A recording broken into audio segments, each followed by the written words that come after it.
Yo, Rocco B, Scotty G, Highly Explicit NFL Podcast. We're back, episode 40. Holy shit, the fucking mock draft, baby.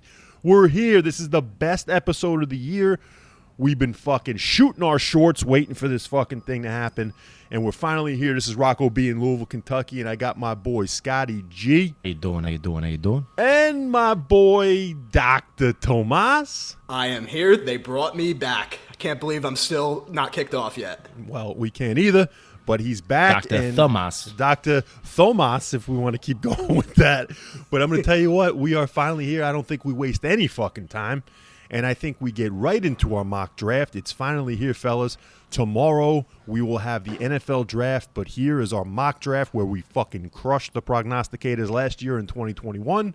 And now for the 2022 NFL draft, I believe we're going to do the same exact fucking thing. Fellas, are you ready? I'm ready, but you hyped us up quite a bit there. I legit might go 0 for 32. Yeah, Rock, I just got to tell you, this draft is going to be a straight fucking disaster. Not only shit show, eh? Not only do I not know what the hell's going on with this draft, but I feel like even the professionals are going to fuck this whole thing up. So let's just get ready for this train wreck and have fun with it. Oh, Scotty, yeah. I was actually thinking the same thing, man. If we were struggling this much, I know that the prognosticators have not the slightest fucking clue of what's going to happen. Oh, that's what makes it exciting. But I'm going to tell you, I love this time of year, and this is finally it. This is the apex. This is the peak of the fucking draft season. Here we go. I can't wait for that sound. Hear that sound? That means the 2022 draft is open, fellas. It is open for business. And with the first pick in the first round of the 2022 NFL draft, Rocco B will start it off, and we will drop it with the Jacksonville Jaguars selecting Trayvon Walker, defensive lineman from Georgia. Ooh, All Rocco right, going so with Vegas. Everybody's got Aiden Hutchinson. I've been telling you from day one, it ain't Aiden Hutchinson. He's not a good fit. Everyone wants to talk about Walker being this amazing athlete. Trent Baalke does the athletes. Here's the thing. They go with Walker because he's got a longer arm length. He's got more potential, and he fits their scheme better. So, with the first pick in the 2022 NFL draft, Scotty G, who do you got, baby? Look, I went back and forth on this. I'm already struggling with the first pick. I went back and forth on this, but Rock got to me. I'm going with Trayvon Walker as well. Trayvon Walker for Scotty G. Now, Dr. TOMAS, the first pick in the 2022 NFL draft is... Hey, boys, looks like we got a consensus because I have Trayvon Walker as well. The draft is in Vegas. You got to go with the Vegas favorite right now. Trayvon Walker is the pick. I think we're all in agreement there. Now, let's just talk real quick. Before we get to number 2, let's just talk about why we made that selection. I gave my reasoning on Walker, why it ain't Hutchinson. Why maybe ain't it, Ike Ekwonu or Evan Neal from Alabama? I went with the same reason you went with, Rocco, that they're going to go with the athletic freak there. That's what they prefer. But if I do have one hesitation, I'm sure you guys have watched some Trayvon Walker highlights. I will say that what stands out about him is he has some crazy suddenness, but every single highlight of the guy has like 5 other Georgia playmakers that are standing out and that are in the play with him. So I'm interested to see how this is going to translate in the NFL. Of course, he's a freak athlete, but his numbers certainly concern me. I don't know. I just threw a fucking dart at a board. I don't know what the fuck I'm doing. I don't know. No, my biggest thing was talking to you and going back and forth and realizing, Aiden Hutchinson is not really the fit there. My only fear, and I told you this the other day, my only fear is the NFL's just putting this information out just to make us kind of wonder who the first pick is, when all along it actually was Hutchinson. But I'm not too worried about my mock because if it was Hutchinson, I still think Walker goes second. So let's get on. All right, here we go. With the second pick in the 2022 NFL Draft, Dr. TOMAS selects... Aiden Hutchinson. I think the guy that everyone thought was going to go number 1 for a while, he stays home. He goes to Detroit. Scotty G with the second pick in the 2022 NFL Draft. Who you got? I think all three of us are in lockstep, Rock. I'm going with Hutchinson as well. He goes home. Bada bing, bada boom. I think you got to put asses in seats, and I think the Detroit Lions bring the homeboy home. And Dan Campbell couldn't be happier because I'm going to tell you he's going to get a football player that is all about football, and he's got production. Is a number 2 pick, a high pick to fucking live up to? Of course it is, but it ain't number 1. And I think he fits Detroit's 4-3 scheme perfectly. Hold on a second here. So we were just talking about how crazy this draft is and how nobody has a clue what's going on, and we are in agreement on the first 2 picks here. I think that's the upset of the century. I think the first 4 picks were probably going to be in lockstep, and then after that, it's going to be a disaster. Well, let's see. I mean, a fucking disaster could be waiting, but I'm not even sure that we're going to agree on this one. Yeah, I have my doubts here. With the 3rd pick in the 2022 NFL Draft, Scotty G selects. The anticipation. It's mounting. I think Houston's gone off the grid. Houston, we have a problem.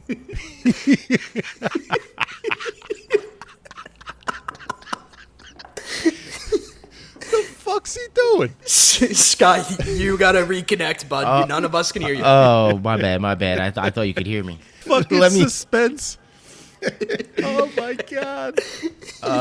I might have to keep this. Okay.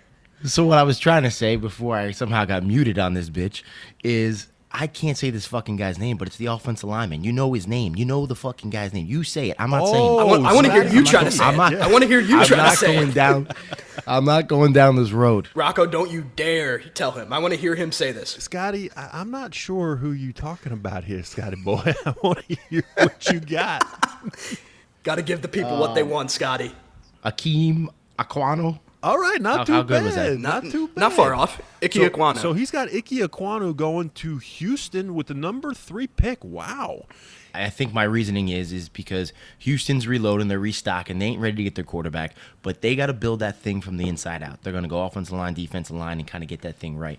I think that's how they're going to go with this whole thing. And maybe, just maybe, finally get back to being a dominant force in that AFC South. All right, I like it. With the 3rd pick in the 2022 NFL Draft, Dr. Tomas selects. Here's where it ends, boys, because I'm buckling up here for this one. The Texans go with a cornerback here. They go with Derek Stingley, though, cornerback at LSU. Oh, Dr. 3rd Tomas. overall? You out of your fucking tits. You were out of your tits. Overall. Buying the This hype. guy might not even fucking play. Hey, say what you want about the guy. Criticize him for the last 2 years. He was the best fucking defensive player on that national championship team, and the guy's been coasting for the money the last 2 years. Those are red flags, but I think he had the best thrown at him as a freshman, and the guy is, I love him staying relatively close to home in Houston. I don't want to get too far into this because we got too much to do. But real quick, Dr. Thomas, don't you think it's possible this guy was just like a one-hit wonder and people didn't see him coming because he was a freshman? And then once they said, oh, we got some tape on him, we got to gear towards him a little bit, we're not going to throw towards him as much, or we know how to take him out of the picture offensively.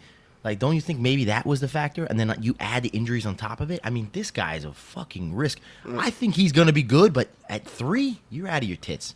I mean, Scotty, there's a lot of bands out there that are one-hit wonders that still make a living off those royalties. They still put on shows performing those hits. So I think you're looking at Jalen Ramsey here. I know his toughness has been criticized a little bit, but I think that's because the guy has just been coasting after that freshman year to get paid, and he's really going to show up in the NFL. Wow. All right, Okay. well, Okay, Rock, what do you got? Here we go. Here goes the fucking disaster. It starts at number 3.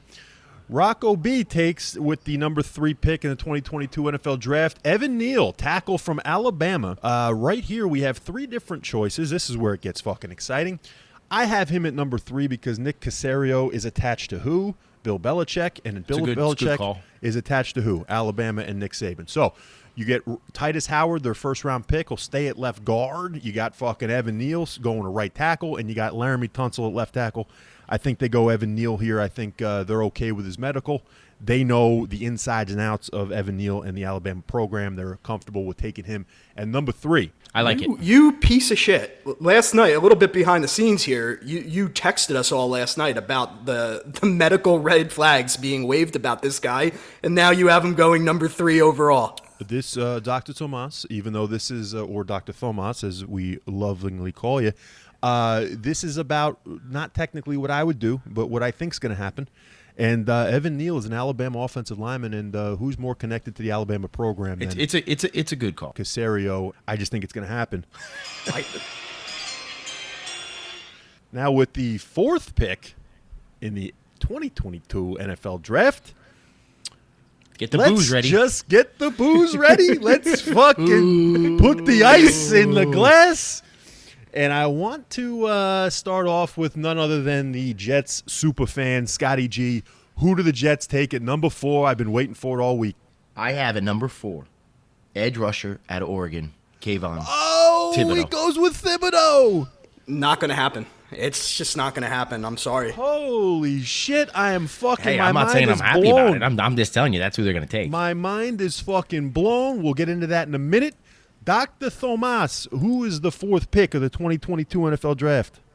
Hey, I love Thibodeau, and I don't hate Scotty for making that pick or wanting him. I do think he slides a little bit, though. I also have them going edge rusher. They go with Jermaine Johnson, edge from Florida State. Jermaine Johnson, which is an excellent, absolute excellent pick. I think both of those guys are in play, but as we did for number 3, Oh, man. the New York Jets and Rocco B on the 4th pick of the 2022 NFL Draft differ. And we're going to go with Ike Ekwonu, the tackle from NC State. I don't think Joey D lets this guy go. And I believe that it's all about Zachy Dub. And the fact that Mekhi Becton, I think, is about 457 pounds at this point. I don't think he's going to be a part of the future. And even if he is. Hey, I wouldn't be mad about this, by the way. That'd be a great pick for them. And you know what? You're right, because they've been talking about moving Mekhi to the other side because they don't trust him on his weight issues. I'm going to tell you what, I don't even think he's going to be a part of the team. I think what they're going to do is I think they're going to play him at left tackle, Ekwonu. They love George Fant at right tackle. I really believe Ekwonu is the pick here. I don't think Joey D lets him go. Yeah, I don't agree with any of that, but Dr. Hey, Thomas. I love how none of you guys took sauce so far, though. I just think it's too rich. I think the sauce is too spicy at this point. the acidity, too much acidity there. You know, this That is vodka- that vodka sauce. Got to balance out those pH levels. all right. I'm more of a honey barbecue type guy. He's a little bit more Kansas City vinegar. Here we go. We'll save that for the sauce mock draft. Pick is in. The pick is in the 5th pick of the 2022 NFL Draft. Scotty G is who? I have the New York Giants selecting Evan Neal, tackle out of Alabama. Oh, Hey, you so both have Evan Neal going top 5. the There we Ladays go. will be very happy, huh? Yeah, and I mean, I don't think he's a great pick, but, you know, we'll see. One of these guys got to pan out. And Dr. Thomas, who do you got going number 5 in the 2022 NFL Draft? Speak of the devil here, and this actually pains me to say, but I have them drafting Sauce Gardner, cornerback, Cincinnati. Oh, the Giants get saucy at 5, eh? They Not do, bad, and that's not gonna be terrible for me to see because he's my favorite player in the draft, but he lands with the Giants. Well, Rocco B, I believe at the 5th pick is just going to keep this fucking train going, and we're going to all disagree again. The New York Giants at number 5 select tackle Charles Cross out of Mississippi State. They are in love with this fucking guy. I like it. I like that pick, Rocco. And I really believe that, as we all have seen the past couple years, they have the worst offensive line in the league. They have to fix that up, even though they are tempted because they got a couple edge rushes. They got a little sauce on the board, but they're going to go with the offensive line and shore that shit up. Just going to say here, after the last 3 picks we've had, where we've had no agreement, that I'm just remembering the good times about those first 2 picks. This draft is really going I off the told you, rails. disaster. I'm going to tell disaster, you, dude. we may be We'll probably all 3 be wrong. we may just be on the rest of this train, baby, the whole fucking way because it's exciting. I love it, but I don't know what does that sound? Oh, that's the 6th pick, and it could be the most intriguing pick of the fucking draft so far, fellas. Here we go, and I'm going to take this one. The 6th pick in the 2022 NFL Draft, the Carolina Panthers and Rocco B select Tiny Dick Kenny Pickett, number 6, quarterback from Pitt, and they get their man, David Tepper, the fucking owner. The who's man with the little hands. the man with the little hands, and no sausage is going to the Carolina Panthers because the owner, David Tepper, who is a University of Pittsburgh alum, goes upstairs to these fucking guys and says, you better take this guy. Rule and Pickett have, of course, the Temple connection. And they also, the Carolina Panthers, do not have another choice before the 4th round. They need to take the quarterback because they don't want Baker. They ain't going to get Jimmy G. Kenny Pickett's the guy. You know what, Rocco? I actually like it. We are back on track here. I also have the Panthers selecting Kenny Pickett here. Dr. Tomas picks Kenny Pickett number 6 as well. Now here we go with Scotty G. You're going to ruin it for us, aren't you? Yeah, I'm definitely going to ruin this. Because I'm saying the owner with his Pittsburgh alum background looks at his all the fucking bills he paid, all the money he gave to this fucking school and how much money he gives, and he says, fuck that. I ain't taking none of this shit home. Do we really want a grower, not a shower here? Yeah, exactly. The owner says, I'm not about that business. I got a big old schlong here, and I ain't trying to get it with this baby hand bitch. So, what they're going to do is shore up the offensive line, and this is where I have your boy, Charles Cross. Oh, Charles Cross. It's a great pick, Mississippi State tackle. Yeah, okay. Yep, I got Matt Rule kind of leading back to his college days, and he's just thinking about fucking slinging.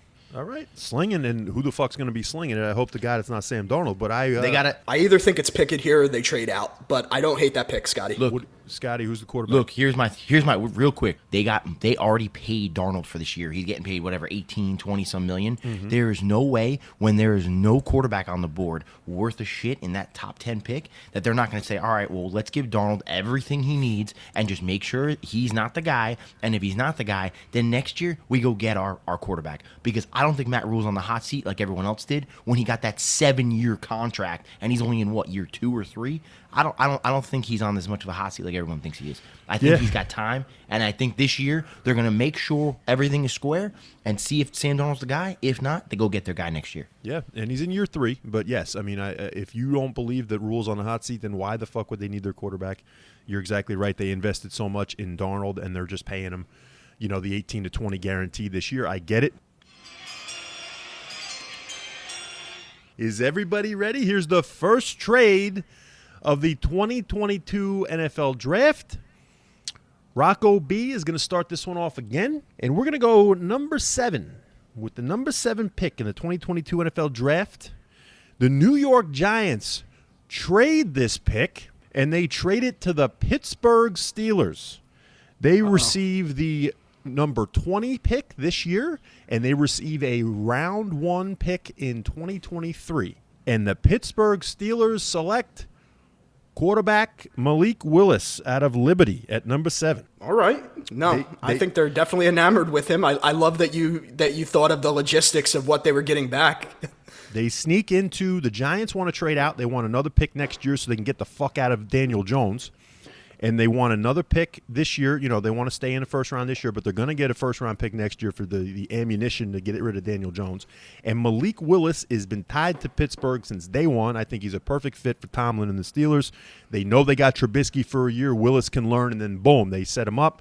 Kevin Colbert, the GM, is on his way out. He wants to send off the Steelers with the right guy. And the last thing is they want to fucking sneak in front of Atlanta because Atlanta's been tied to Malik Willis. Pittsburgh gets their guy at 7. Dr. Tomas, what do you got? Well, I got another guy that we think that we're all enamored with, and I think the Giants really like him. I have the Giants staying put in drafting tackle Charles Cross. Okay, so now the Giants get Charles Cross, like we said earlier, or like I said earlier, but now you're getting him at 7, which I think is a great pick. Scotty G, what do you got? I got a spicy pick for you. Oh, I got the sauce.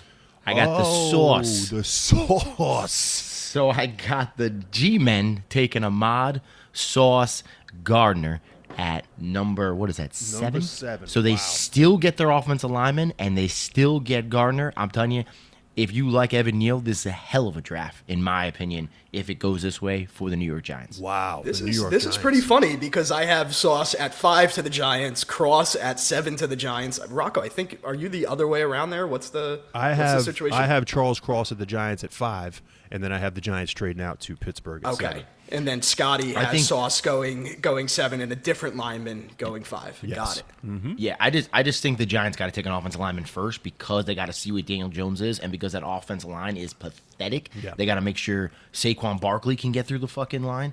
But I do think if Sauce is still on the board, they got to get him eventually. And I know Carolina, who just took J.C. Horn last year, they ain't going cornerback. So unless someone trades up in like Rocco's draft, I got him going with those two guys. Yeah, and I'll tell you what, Scotty G and Dr. Tomas are on the same page with the Sauce going to the Giants. Wow. Dallas would see him twice a year, and that does not sound good for me. Nor my Eagles. That takes us to the 8th pick in the 2022 NFL Draft. Scotty G, I want you to start this one off. I got a trade. Oh, here goes So- Scotty G's first trade. Yep. I got the New Orleans Saints taking their 16th pick and trading with the Atlanta Falcons to get their quarterback, Kenny Babyhand Pickett. Kenny Pickett going to the Saints at number 8 to the trade in the division. Holy shit. Dr. Tomas, what do you got for number 8? Trade in the division happened last year, so that certainly could happen. I have the Falcons staying put, though, in drafting wide receiver Garrett Wilson. Garrett Wilson, the receiver out of Ohio State. You think with the massive loss of Calvin Ridley, the fact that they need some firepower, you go with Garrett Wilson there. Okay. I want to ask you a question after I drop my dude here. I think Atlanta stays as well. And with Malik Willis off the board, Kenny Pickett off the board, I think they stay, and I think they take the best edge rusher available. And with the 8th pick of the 2022 draft, the Atlanta Falcons take Jermaine Johnson, Florida State, number 8, to fucking juice up that defense and leaving Thibodeau on the board for me. Wow. So, Dr. Tomas, why'd you go with Garrett Wilson over Drake London? In this hypothetical situation here, I have the Falcons trying to trade back desperately to get someone in that pick. In this scenario, they're not able to find a viable suitor, so they go with their wide receiver number 1 here. I think this was tough. I might have fallen into the prognosticator trap a little bit. I've been seeing that Garrett Wilson has been tied to the Atlanta Falcons quite a bit. I just think he brings a different skill set to that team, perhaps something that they're lacking without Calvin Ridley now. And I felt like Drake London in that spot provided a little bit too much overlap with our old friend Kyle Potts and Pants. So you think Drake London is is a little bit more of the Kyle Pitts light, is what you're saying? So they went with the Garrett Wilson instead. I get it. I mean, I get it. He's basically Kyle Potts and Pans on keto. Doing the zone No. diet. All right, so yeah, I mean, I can see them going receiver. I really could, but if I was going to take receiver, I would have taken London there. But here we go, Dr. Tomas. You're going to love this. The 9th pick in the 2022 NFL Draft, the Seattle Seahawks trade this pick to the Philadelphia Eagles. Oh, boy. Uh-oh. Oh, boy. For pick Howie number Roseman. 15 and pick number 83 in the 3rd round. And the Philadelphia Eagles now, in the 9th selection, take wide receiver Jamison Williams out of Alabama. Stole him from the Jets. I think they steal him from the Jets, and I really believe that they offer a better trade partner to the Seattle Seahawks than the Kansas City Chiefs, because Jamison Williams has been connected to the Chiefs all draft process. He's a St. Louis product in Missouri, but I think the Eagles sneak in and they get him at number 9. Dr. Tomas, what do you think? I just want to talk about your scenario real quick. If that actually happens, you're going to find Dr. Tomas doing cartwheels in the streets of San Diego, which is going to be a sight to behold. I would love to see that almost as much as I would have loved to see your ass get a tattoo. But Dr. Tomas, what do you got? I personally I don't think the trade market to trade up is going to be quite as aggressive as you guys seem to think here. I think Seattle ultimately stays put. They draft Ike Ekwonu in this spot here. Great value at number 9, and that shores up a big need, something that Russell Wilson always struggled with there, and now they get their guy right when he's out the door. Could you believe that? Wow. Okay, that would be a shot in the heart for fucking Russell Wilson. Scotty G, what do you got at the 9th pick? I got Pete Carroll saying, fuck the offense and going with defense. And I got him taking Devin Lloyd, linebacker out of Utah. Okay. Devin Lloyd. Wow. What, much higher than people think, but I Wow. like Devin Lloyd a lot. Yeah, they're going to replace Bobby Wagner with Devin Lloyd. I like it, Scotty G. I like it. Number Thinking 9. out of the box. There he Wow. goes. That's what Scotty G brings to the table. I think Pete Carroll's going to try to shore up that defense, and I was going to go safety with Hamilton, but I just don't know if they're going to actually pull the trigger on that. With already having Adams and another guy back there that they got. I forget who the fuck you guys said they got, but, I just don't think they're going to go in that direction. So if they get something big on the defense, I think he's probably one of the best linebackers coming out of the draft. Yeah, absolutely. And they got Quandre Diggs and they got Jamal Adams. I don't see them needing Kyle Hamilton, so you're right. And they replaced Bobby Wagner with Devin Lloyd. Wow, what a pick. I hate to do this again, guys, but I'm going to have to lead off here again. Okay, go for it. With the 10th pick in the 2022 NFL Draft, there's been a trade, ladies and gentlemen. Again? What is this, your third one? This is my third trade. The New York Jets at number 10 trade the 10th pick to the San Francisco 49ers on top of a 2023 first-round draft pick for Debo Samuel. Debo Samuel comes to the New York Jets, at least in my draft, with Ike Ekwonu and Debo Samuel. They are now fucking strapping their jetpacks to Zachy Dub, and the Jets become offensive in this offensive league. And Bobby Saleh can figure out his defense in the later rounds of the draft, which I completely can see. So now the San Francisco 49ers are on the clock, and they're about to get fucking saucy. The sauce goes to the San Francisco 49ers. Sauce Gardner will shore up now their secondary woes with Travarius Ward coming over from the Chiefs, and now you got Saucy on the other side. Now San Francisco fixes their secondary. Scotty G, what do you got going on for your boys, the New York Jets at number 10? I wasn't factoring in the Debo Samuel trade for this draft, but I don't know why I wouldn't.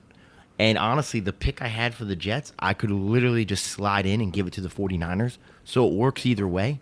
So I like it. I mean, I don't know if it's going to happen. I just have a bad feeling that the Niners are just asking for too much. So I don't know if it's going to happen. But I think if it does happen, the Jets are probably the only team it's going to happen with. So I'm okay with it. I'm okay with what he selected. I had the New York Jets at number 10, taking Garrett Wilson out of Ohio State. And like I said, if they did trade for Debo, I think the Niners do the same shit. I think they take Garrett Wilson right there. I'm interested. Why do you like Garrett Wilson? Why is he your guy there? So I just personally think that he's a good receiver, but I don't think they have the time to wait on Jameson Williams to get, like, if he doesn't play part of the season, I don't think they can risk not knowing if Zach Wilson's the guy.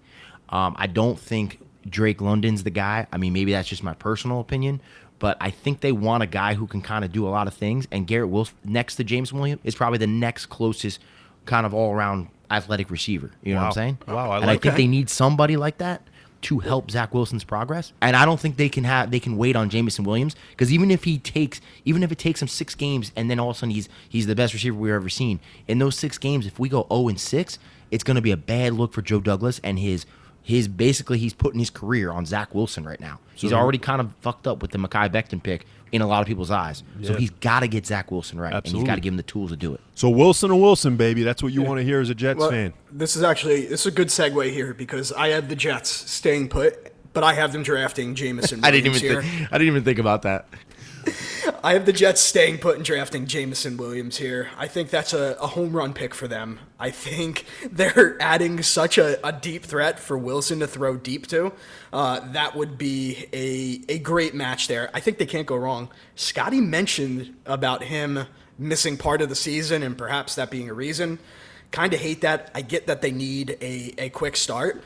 But I personally think he's going to be ready to go. Rocco, what do you think? Yeah, I think so too. I think if you got Cam Akers coming back from an Achilles after 6 months, and then these ACLs are basically not the same as they used to be, I can see Jameson Williams missing camp, and then potentially being ready for game 1. So I think that's a good pick. I think it's a good pick on both of your parts. I just think Debo is going to be a Jet. I think they're going with the proven commodity there. And like you said, Scotty, the Jets are the only ones that can do it.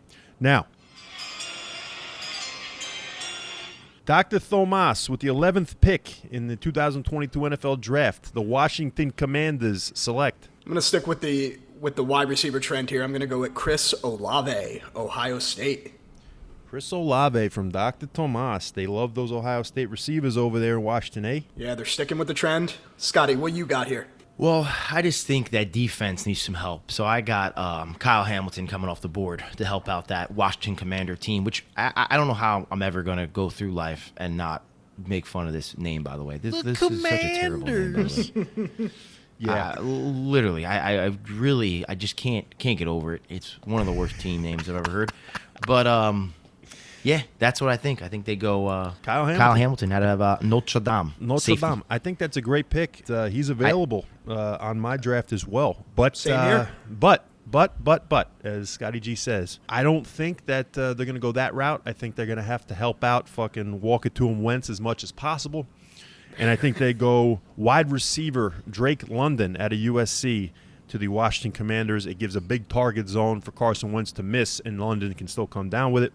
I like him better than a Garrett Wilson or a Chris Olave in this selection. What do you guys think? I like it. I think all three of our picks, while they're different, I think the Washington fans are pleased across the board there with that result. May not be the flashiest names in the world outside of Kyle Hamilton because he gets a ton of hype. And him falling to them at that spot would be probably a hit with the fan base. Yeah, exactly. Yep. And I think Ron Rivera wants to get that defense squared away, and it's going to be too big of a talent to fall to that far to them be like, pass it up. So that's why. And they need a lot. They need a secondary. They need a linebacker. They need offensive line. They need wide receivers. So it's not like they could go in a variety of different ways and directions. But to me, that's the best value on the board, and it makes the head coach happy. Yeah, all three of those guys, London, Olave, and Hamilton, are studs. I feel like coming up here, though, got another boring spot on the board. Let's see what the Vikings go with. With the 12th pick from the Minnesota Vikings, I will go and give them Derek Stingley Jr., the corner from LSU. This is a perfect marriage right here, fellas. Derek Stingley will now reunite with his LSU secondary coach, Durante Jones, who is now the secondary coach for the Minnesota Vikings. And he has a perfect mentor in Patrick Peterson, LSU standout corner from days gone by with Minnesota. And they fill up that cornerback need, and they get potentially a top 5 talent here at number 12. Dr. Tomas, what do you got? Rocco, I like your pick there. I like your logic. Problem is, I just have Derek Stingley going way higher than that, you recall. I have them taking a corner, though, here. I have them going with Trent McDuffie from Washington. Okay, and that's a popular pick as well, knowing that they need corner. Scotty G, what do you got? So I got a trade here. I got the Vikings trading back. Oh, boy. With the Pittsburgh Steelers. I got them just like you got the Pittsburgh going up. But I don't have the Pittsburgh going up as high as you did. I have them going from 20 to what 12. Pick are we at? 12. Mm-hmm. And I got them taking Malik Willis, quarterback. Willis, all right. I like where your head's at. Second quarterback off the board. So both of you had Steelers trading up for Malik Willis, huh? Yes. No, wow, how about that? And now they get him at a little bit more of a discount. I like it because I just believe that Willis and the Steelers are going to be married together. And Dr. Tomas, we were on the same page as well at corner, but you had Stingley going fucking 3 to Houston. With the 13th pick in the 2022 NFL This might have draft. to be a Dr. Tomas special cut-in here. Dr. Tomas, what do you got? Buckle up, because I have my Philadelphia Eagles trading up 2 spots. Oh, no. We with know the who Houston it's for. Texans. Oh, boy. There's a lot of big names on my board right now, so Philly's going to be sitting in front of the television, wondering who the guy's going to be. But it's going to be a monster of a human. Jordan Davis, defensive tackle from Georgia, is their guy that they leap the Baltimore Ravens to select.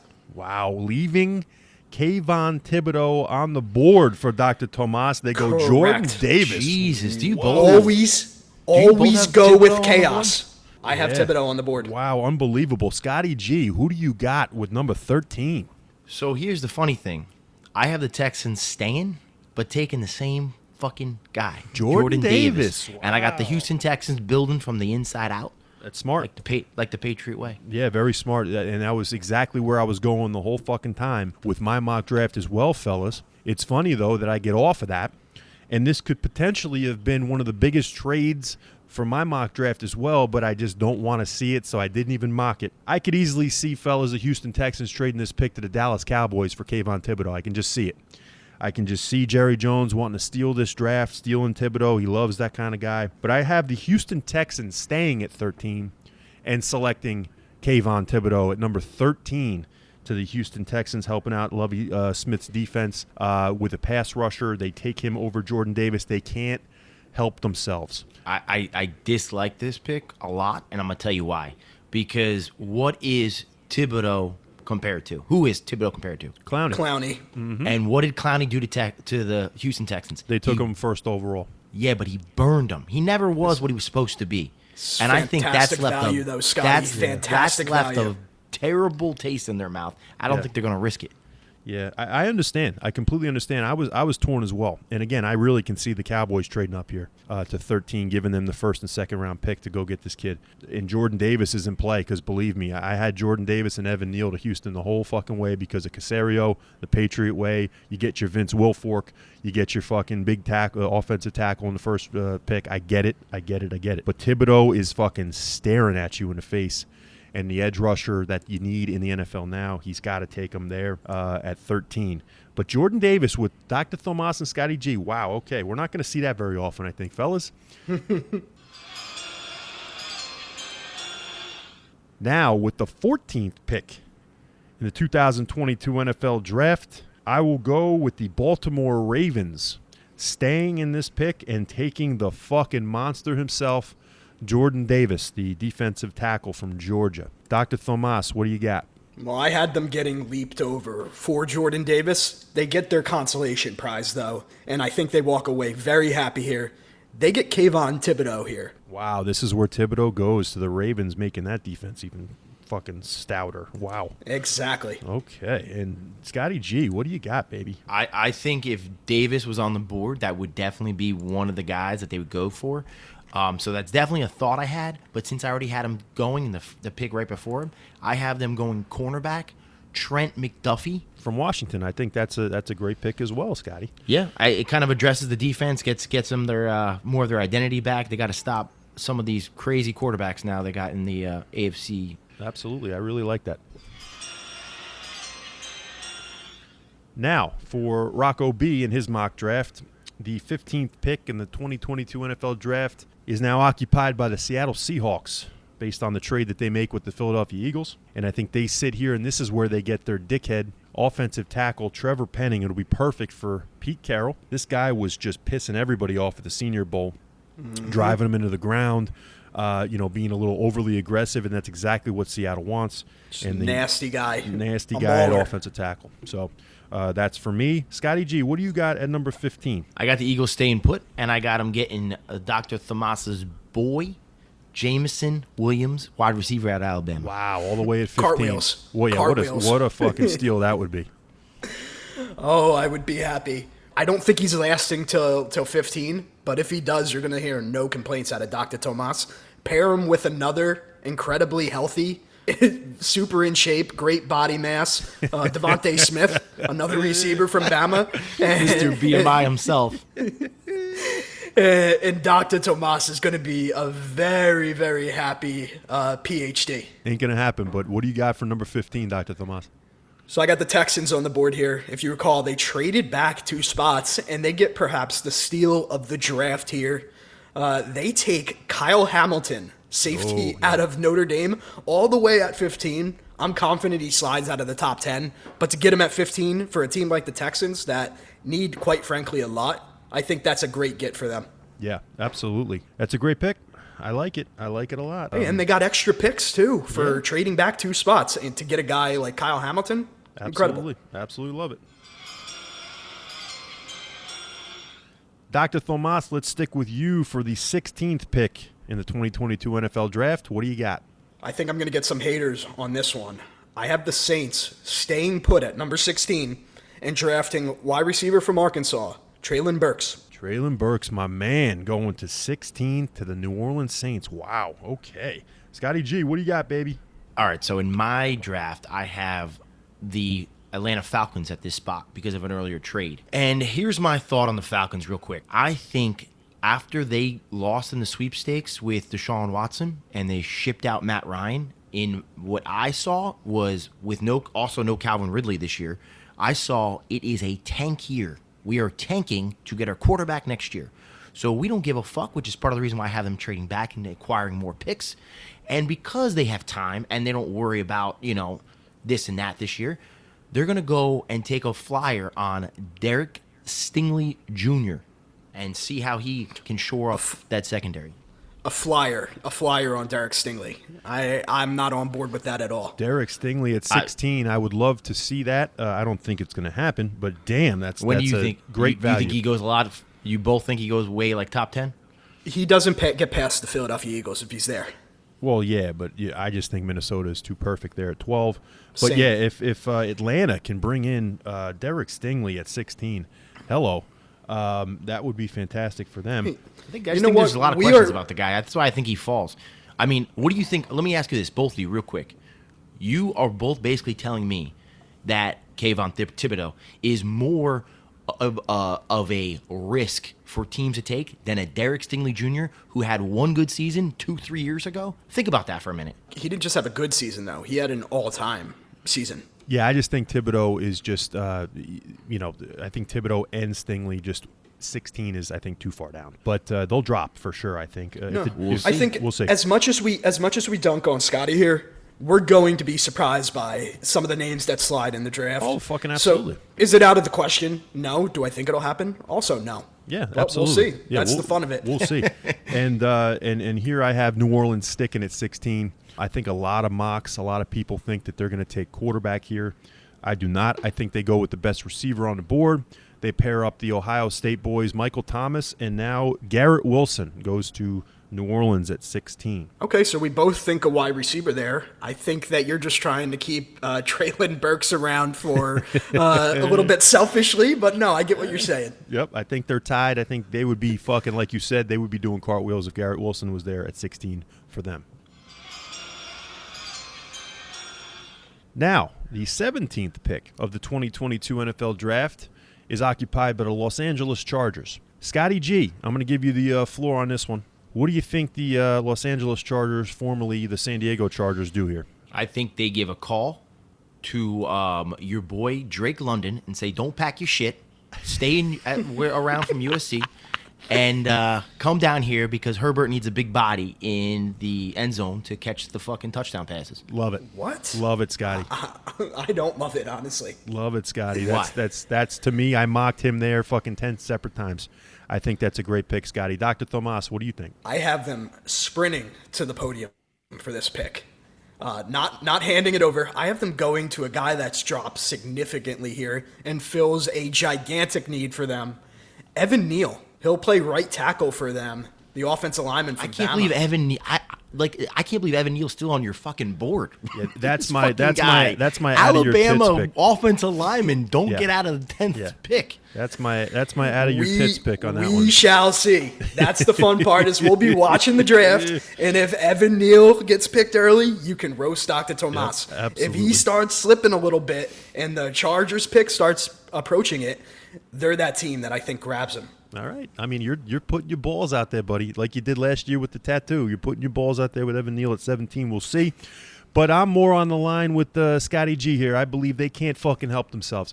I believe the Chargers think that they got to stick up with the AFC best here in the AFC West, and they got to fucking put points on the board. And I think it's going to be tough for them to not take Chris Olave, wide receiver out of Ohio State at 17, to help out with Keenan Allen, Mike Williams, and Jalen Guyton, helping Herbert throw the fucking ball around and scoring points against the Chiefs, Raiders, and Broncos. So Chris Olave there for me at the Chargers because Drake London is now gone in my mock to Washington. With the 18th pick in the 2022 NFL Draft, the Philadelphia Eagles get the steal of the draft at this point, and they select safety Kyle Hamilton out of Notre Dame, according to me at this point. What a huge drop for Kyle Hamilton, but the Philadelphia Eagles snap him up at 18. Dr. Tomas, what do you think? I'd be ecstatic with that. Who do you have the Eagles taking with their other pick now? It'd be Hamilton and who? Hamilton, and then number 9, they traded up for Jamison Williams. Oh, Dr. Tomas is very happy. That would with be a hell of a one. draft. I Yeah, would that'd love be it.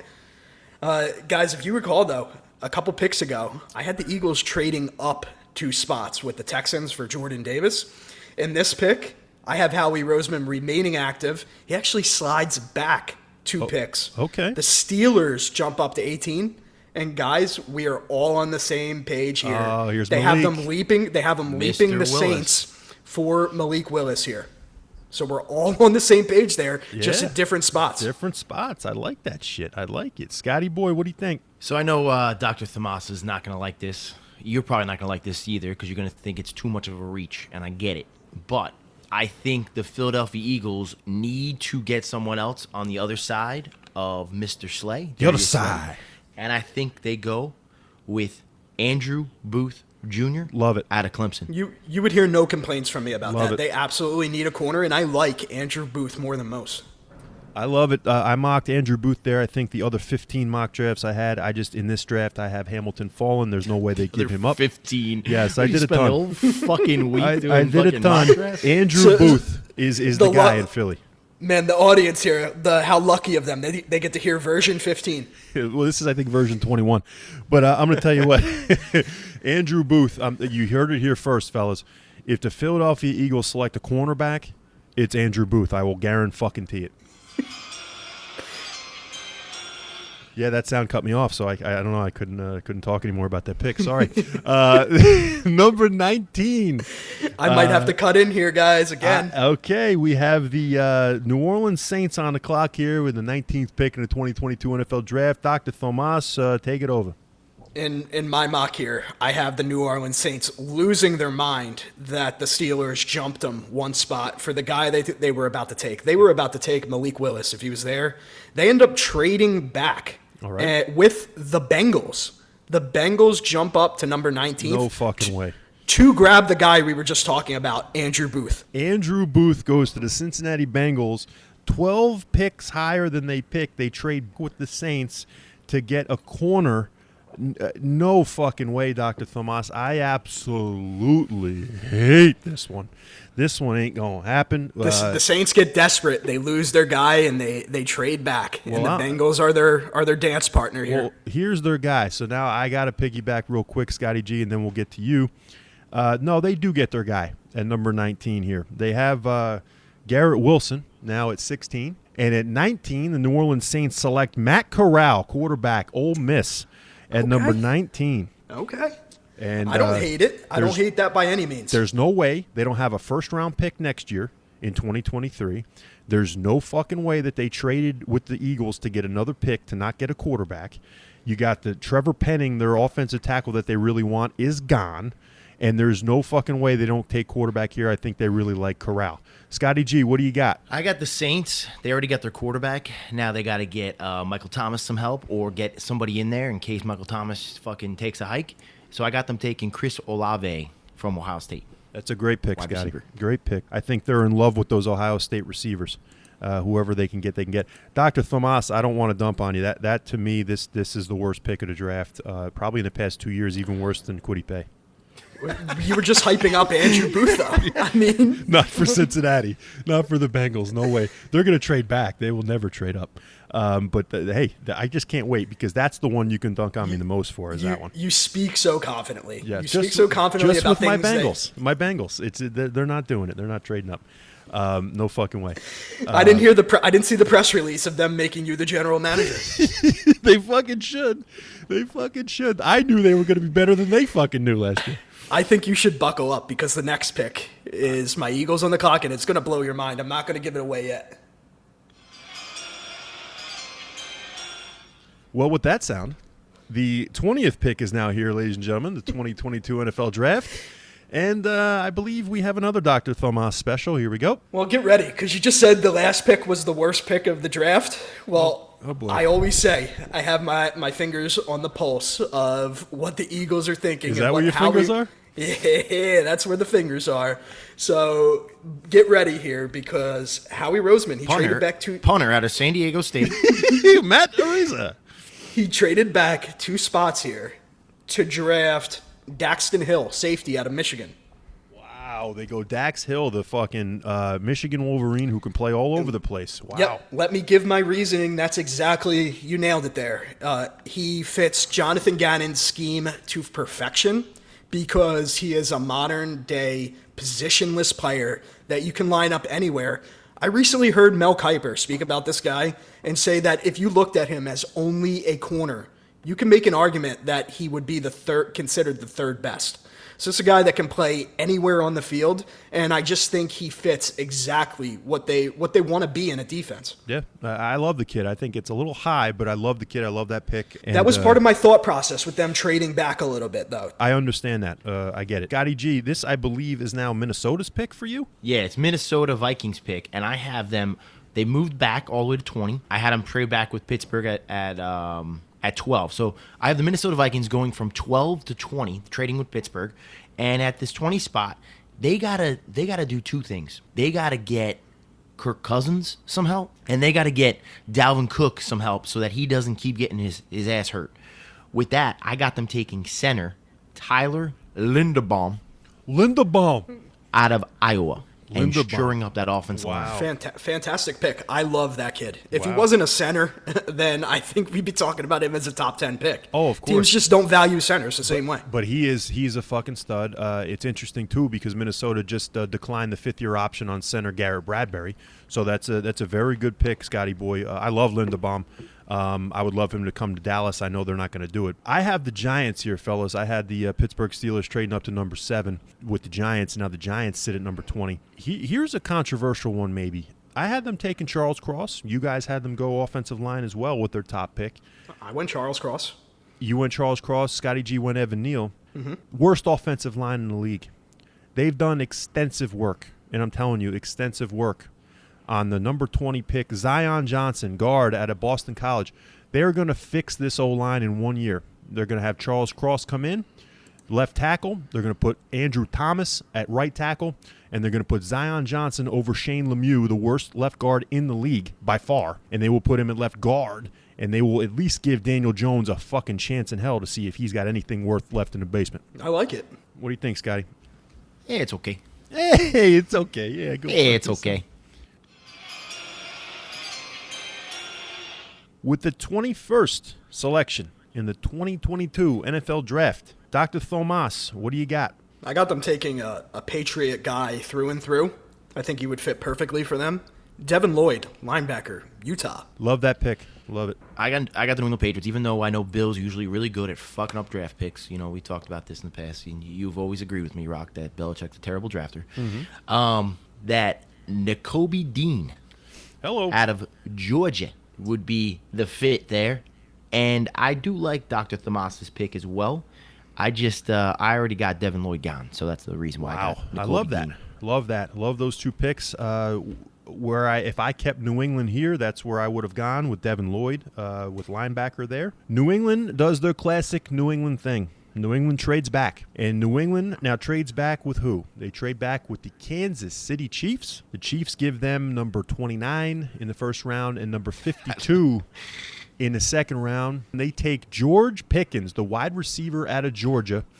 They hop the Green Bay Packers and they hop the Arizona Cardinals, who love Pickens as well. And the Chiefs love Pickens. They've done extensive work on Pickens. They take him at 21. I heard he's completely off many teams' boards, though, so something to monitor there. Yeah, he's a complete asshole, they say. But he's 4.3 speed at 6'4", and can do it all. So in Rock's fairness, and I don't take this the wrong way, Dr. Thomas, but Andy Reid loves assholes. He loves assholes. He loves projects. He loves fucking guys that got baggage and issues. He thinks he can take them in. And honestly, to Andy Reid's credit, a lot of times he does kind of get the most out of those type of guys. So I could see him taking a risk. I just personally, the reason why I don't like this pick, Rock, is because the Chiefs, they got 2 picks in the first round. They got so much money now tied into certain guys, and because of losing, obviously they couldn't pay Tyreek and all this bullshit. They got to get young guys. They got to get young guys. They got to build depth with cheaper guys. They can't afford to keep giving away draft picks and having too many holes. They have a win now window, and they got to get as much depth and as much value for cheap that they can right now. I agree. And I think giving away draft picks would just be the opposite of that. So I don't think they move up at all. I think they stay right where they're at. Well, they're not giving away. They're adding more picks by doing that. So you're going against yourself a little bit there. But if the Chiefs move up, they're giving away draft picks to move up. Oh, okay, yeah, I get what you're saying now. I was thinking You know what I about it mean? the other I'm way around. saying- You are correct, yeah. Yeah, well, Yeah, here- because if they move up, they have to give away probably second or third well, in or this whatever. situation, they switch spots. They go 21 to 29 with New England, and then they give New England 52, but they still keep 30. I also don't think that's a pressing need for them. And what scares me about Pickens is he has the character concerns, the red flags. He's not very productive either. He wasn't blowing anyone out of the water with his production at Georgia. Yeah, I think Kansas City is one of those classic teams that they don't give a fuck. They like what they like, and they go get it. I don't think that they're the team that kicked the tires on Josh Gordon. They've done many picks over the years that even Tyreek Hill, when they drafted him in the 5th round, remember nobody was taking him, and Kansas City took him, and look what they did with him. So here we go. This is the fact of like Scotty G said, Andy Reid. Number 22, the 22nd pick of the 2022 NFL Draft is the Green Bay Packers, and I will select first. The Green Bay Packers finally take a wide receiver in the 1st round. It's been 20 years since they did it. Javon Walker from Florida State was the last time they took a fucking receiver in the 1st round. They take the do-it-all, Big Debo, Treylon Burks, wide receiver out of Arkansas, goes to Green Bay. So that's a home run pick for them right there. Aaron Rodgers would be a very, very happy guy. Unfortunately, Treylon Burks is gone from my board there, but I love that pick, Rocco. All right. Scotty G, what do you think? You ready for this? Yeah, what do you got for old A.A. Raj? I got the Green Bay Packers drafting wide receiver out of Arkansas, Treylon Burks. Hello. Okay, 2 for 2. I like it. So I had Treylon Burks going a little bit higher than you guys, so he was already off the board. But I'm sticking with the trend here. The Packers do draft a wide receiver 1st round. I just want to let you guys know that I still have Drake London available on my board here. Wow. But they go with Jahan Dotson, wide receiver, Penn State. Jahan Dotson from the Nittany Lions, the old Paternos. Holy shit. You leave Drake London on the board. Wowzers. The hatred is so deep. It is Josh Allen-like for you, I believe, Dr. Tomas, with Drake London. Unbelievable. He really does hate him, huh? Wow. Okay. So you're basically telling me right off the bat you think he's another J.J. Arcega-Whiteside. That's what you're saying, Dr. Tomas. No, he might be a little bit better than J.J. Arcega-Whiteside. Wow. But I think that Jahan Dotson just fits what I can see. I can see him in that Green Bay Packers uniform already. That's who I think they get. All right. Okay. I like it. The 23rd pick in the 2022 NFL Draft right now sits the Arizona Cardinals. Scotty G, what do you got Arizona doing? I got them taking a guy that you guys had off the board a long, long time ago. I believe both of you do. Long time. And that's Jermaine Johnson, edge rusher out of Florida State. Oh, man. You want to say it, Rocco? You wanna No say it? fucking way. Why is that? Oh, he ain't escaping the top 10, minimum 8 probably. But Get used to him, Scotty. He's going to be on your Jets. he might be a Jet. I mean, he really might be a Jet at 4. But, 23, there's no We'll see. fucking chance. But yeah, Jermaine Johnson at the Arizona Cardinals would be like, bye-bye Chandler Jones. Hello, last chance. Well, yeah, you got to replace the guy. Absolutely. Exactly. Absolutely. Dr. Tomas. I'm right there with Scotty as far as them targeting an edge rusher here. But I have them getting Purdue's George Karlaftis here. Yeah, Karlaftis. I really believe that I'm going to go out on a limb. I don't think he's a first-round pick. I don't think he stays in the 1st round. Just more of a high motor guy, so I can agree with you. I can see us being in the 2nd round and being like, well, he's still there, But I think there is a team that's going to fall in love with his character, his motor, and I feel like he fits with the Cardinals perfectly there. Yeah, I would just say, Karlaftis has been a mock drafter's dream here with Arizona. I just don't think he fits in the 3-4, number one. Number two, what's the Arizona Cardinals all about right now? What are they all about? What are they trying to do? They're trying to protect and, make sure that their prize quarterback that they want to make happy, they got to put him, they got to keep him upright. They go with guard Kenyon Green out of Texas A&M. He can play either guard or tackle, and he's a big guy. He's got big tits as well, but he can play any position on the line and shores up their offensive line, which has been atrocious, hurting Kyler the past couple years. You know what? That's actually a pick that I like there, but he's a guy that I have slipping out of the 1st round. Like, he's a guy that I think will be there early 2nd round. I know that he's fallen off quite a bit from his initial hype, but I want to go back to the Vikings pick when you said that the perfect protege for Patrick Peterson would be a guy like Stingley there. I have similar thoughts about Karlaftis with my pick of pairing him with someone like J.J. Watt. I think J.J. Watt came out and he was productive at Wisconsin, but he ran really slow. People were concerned about his athleticism a little bit, and look what happened with him. So that's a good mentor for him. Yeah, no, I can see that. I see where your mind's at. Oh, boy. Yeah, Rocco, why don't you lead us off here? Now, here we go. So if this is the pick, if the 24th pick in the 2022 NFL Draft stays with the Dallas Cowboys and they do not do anything crazy, I believe my Dallas Cowboys stay here, and with Zion Johnson off the board, with Treylon Burks off the board, and with Kenyon Green off the board. What do they do here? I don't think they take offensive linemen. I said before, I don't think they go Tyler Linderbaum. I think that's too rich for their blood. I think they like Cam Jurgens, a center out of Nebraska anyway, in the second or third round. The Dallas Cowboys free up my man Micah Parsons, and they go linebacker Devin Lloyd. They just absolutely have one of the best, if not best, front sevens in the fucking game, with Micah Parsons now being able to free up and rush the passer. I really like the pick there. I love Devin Lloyd as a player. I don't see it. I don't think that they will go linebacker here. Now, Rocco, I think this is the safest pick in the draft here. I know it's a guy that you love. You said they're not going to get him. But I think they go with center Tyler Linderbaum here from Iowa. Wow. So Tyler Linderbaum, I just every tea leaf I've been reading on the Dallas Cowboys, they're not going to take center that high, 24. I could see if they trade back. Linderbaum's worth it in my opinion. They're just not going to do it. They didn't bring him in for a visit. And I'm not even sure if they have a first round grade on him, to be honest. Would you argue with me if I said that he's the safest prospect in this draft? I think he's the best offensive lineman. That's for damn sure. The only thing that worries me is he's a little small, but he's got to get bigger. I think, but yeah, I would take him top 15 in a heartbeat. Like Baltimore is a great spot for him. They lost Bradley Bozeman in free agency. Are we talking Kenny Pickett small? The thing is I like his hand size, so I think he's okay. He's shopping in the men's underwear section, but Kenny Pickett right now is still with the he's still in the youth, or the Utes, the Utes underwear section. But here's the deal: I want to go to Scotty G. Two Utes. Do what? Scotty G, let me go to your pick, and then I'll tell you why I took Devin Lloyd. We're talking about the Dallas Cowboys here, right?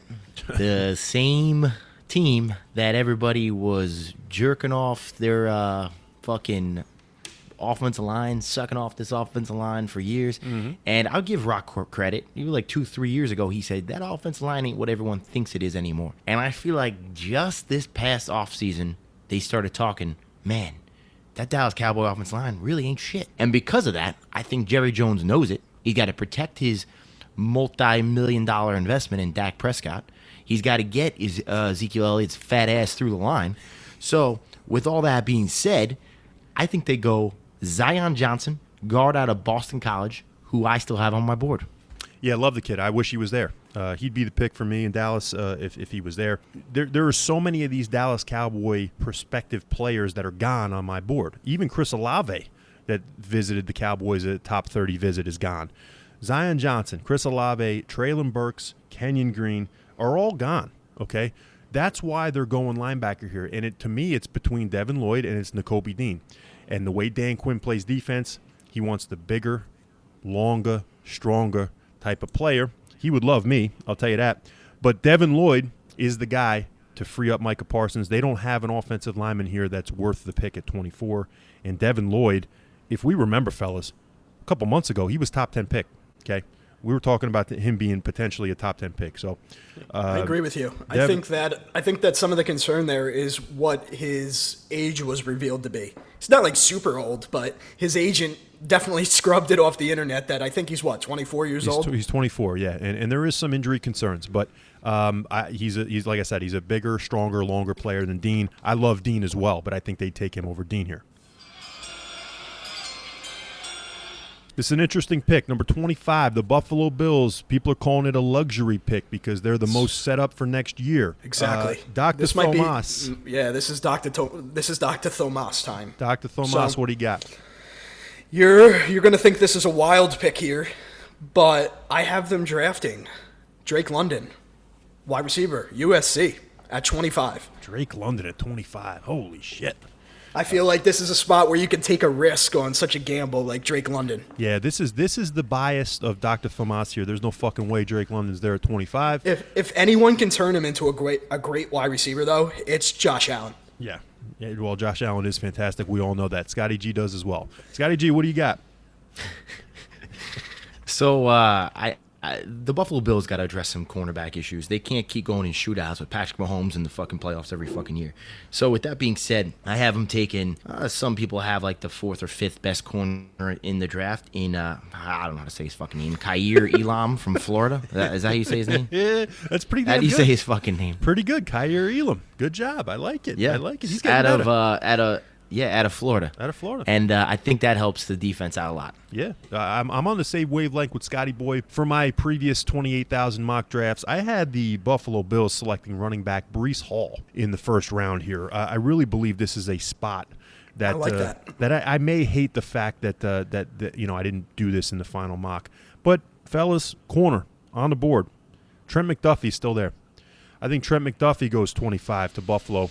Damn, and I may be that's a good pick. I may be out of my tits for the fact that McDuffie's still available. But if he's still there, Feels late, but you never know. that is out of your tits in my opinion. But if the Bills pull off Trent McDuffie at that spot, that'd be fantastic for the Bill Home fans. run. yeah, there's no way I could have left him on the board there and taken a running back. So Trent McDuffie goes to Buffalo for me. I'm leading this one off. This is a big one. This is a big one. You may not think it's a big one, but it's a big one. 26. The 26th pick of the 2022 NFL Draft. Tennessee Titans are there. What do? Do they stay? Do they trade back? I think they stay. Do they go offensive guard? Do they go wide receiver? Do they go edge rusher? Do they go corner? Nope. You know where they go?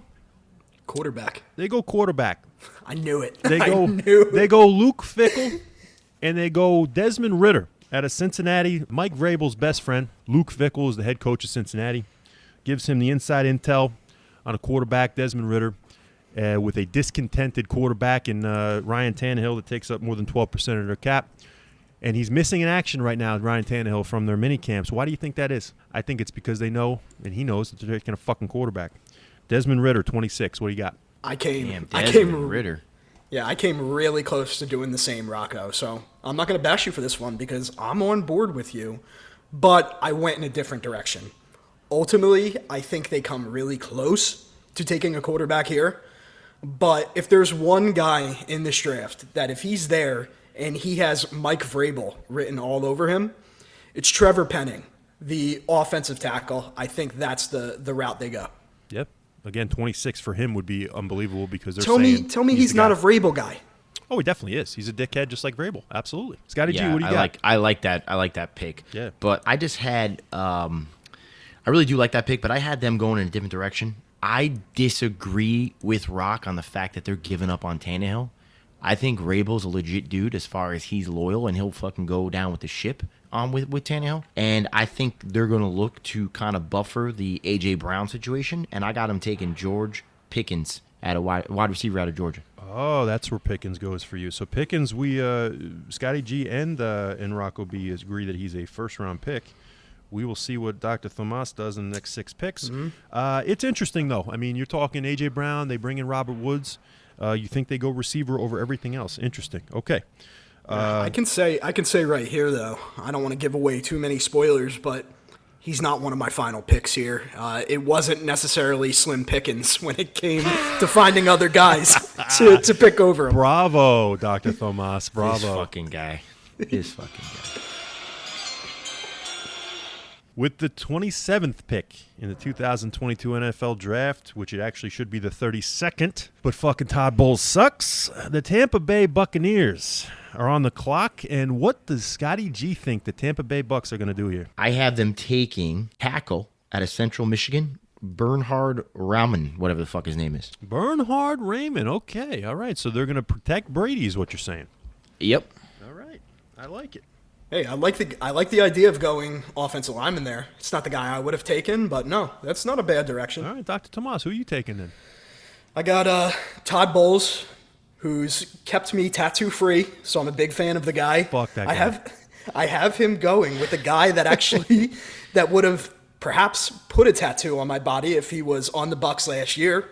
I'm going to go with Lewis Seen, safety from Georgia. Lewis Seen. I love the fucking cat. Love the cat. I think he fits that defense perfectly. I think he does too, but I love that pick too. I forgot they lost their safety too to my New York Jets. So that's a great pick. But they did bring in Logan Ryan. Okay, so Logan Ryan has been brought in. I love the Lewis Seen pick because I love Lewis Seen. I love what I've seen from him. Last year from Georgia. I'm gonna stick with the same college though, Dr. Tomas. There's no fucking way that the Tampa Bay Buccaneers, without Ndamukong Suh, without JPP, let Devontae Wyatt from Georgia stay there on the board at 27 when people were thinking Devontae Wyatt's top 15 pick. Yeah, another character guy, though. Absolutely, but hey, Todd Bowles, he's taking the talent. Devontae Wyatt to Tampa Bay. Yeah, I think on talent, he's a top 15 pick, no doubt. I think it's the character concerns. Apparently, he had some not-so-stellar interviews that have dropped him a little bit. I believe, correct me if I'm wrong, fellas, I believe that there was a character issue for one defensive tackle they took back in the day out of Miami, Florida, that turned out to be a Hall of Fame player. Do we remember that guy's name? Oh, Warren Sapp. Warren fucking Sapp was the same thing with Tampa Bay back in the day. Devontae Wyatt has to go off the board there. There's no way that they leave him on the board if he's there. Number 28. The Green Bay Packers are in this selection in the 2022 NFL Draft. Let me blow your minds here for a minute. I think this is the perfect area for a pick that nobody's picking. Oh, we're going to do the same thing here, aren't we? I'm going to stick with where Dr. Tomas thought the pick number 22 came from in Jahan Dotson. He came from the Penn State Nittany Lions. Okay, I know where you're going. I like this pick. I think the Green Bay Packers select Jaquan Brisker, safety out of Penn State, number 28. Had no idea that you were going to go that route. I was thinking somebody completely different, but I like that pick too. I mean, I'm not going to complain about it. I've liked lots of picks today. I don't like that pick. I don't like that pick. Scotty's never heard of the guy. How do you know whether you like that pick or not? Because you're right. I don't know the fucking guy, but I'll tell you this. I'll tell you what, I've watched Penn State games. I don't know half the players on Penn State, though. Fucking Penn State. I'll tell you this. I don't like the pick because I don't think they get defense in these two first picks. I think the owner and everybody says, look, we paid this jerk off, Aaron Rodgers, all this money. Do not piss this guy off again. Fair. Go offense, offense. And I think I already got him having taken a wide receiver, and now I got him taking – I don't think they take two wide receivers because this motherfucker doesn't like rookie wide receivers as it is. Yep. Now I got him taking – Trey McBride, tight end out of Colorado State. Oh. And getting that other tight end to go on the other side of the other jerk off they got. Wow. Damn. Wow. Damn. Okay. Now, fellas, he's supposed to be the clear-cut best tight end in the draft, by the way. He definitely is. Dr. Tomas, real quick as well, I want to share, before you hit your pick, the 28th pick with Green Bay has been linked to potentially trading to the Raiders for Darren Waller. So I wonder if that's a legitimate thing, and that would definitely take Trey McBride off the board there. Why would the Raiders do that though? Explain that to me. They can't pay him? Derek Carr threw a fit over that already. Yeah, there's not a chance. There's no way, but I think there's some smoke there. So we got to keep our eyes on that because apparently they wanted Waller. They're interested in tight end. They wanted They wanted Waller tied in to the Adams deal. You couldn't fucking tie a player to a trade with a guy who hadn't signed his franchise tag yet with Davante Adams. That's why they said that they couldn't do it. So apparently the Green Bay Packers, if they could have done it per NFL league rules, Darren Waller would be a fucking Green Bay Packer right now. Wow. But we'll see. Dr. Tomas, what do you got at 28? I got a surprising pick too here, Rocco. I think that this is a guy that a lot of people were enamored with for a while, rightfully so. He kind of has fallen off the radar a bit for good reason. But I have them taking a gamble here and drafting David Ojabo, a defensive end from Michigan, at 28. Oh, Jabo! Wow. Wow. Oh, Jabo. Wow. Okay. So we're on the same wavelength. I don't want to give anything away, but that's pretty damn good, Dr. Tomas. Pretty damn good. I believe he's a guy that's going to be ready for the season.